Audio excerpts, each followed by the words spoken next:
Hello everybody, welcome back. Today as well we have got to another video. In this video I'll show you how you can deposit money in a Revolut account. But before that, please do make sure to like our video, subscribe our channel, and yes, without any further delay, let's get started.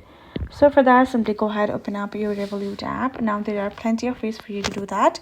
So once you have opened up your amount, you can see there is a zero balance. Now you're going to tap on this option of add money given at the bottom.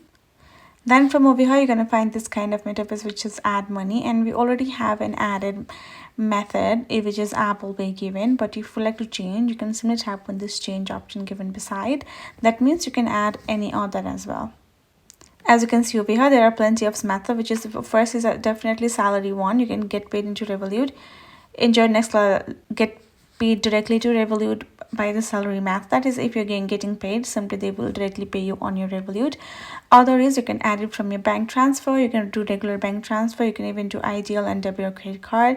You can add any of the method that you would prefer. You can tap on any of them and add in the information of your account or your card and connect it, and then you can go back, add in the amount, and tap on at the bottom, pay with the Apple Pay, pay with the bank transfer, pay with the card, whatever the option will be, and your money will be added to your Revolut likewise. As I mentioned, it's just a very easy method. Make sure to add in the transaction method first. So hope this video helped. Thank you so much for watching. I'll see you guys in our next video.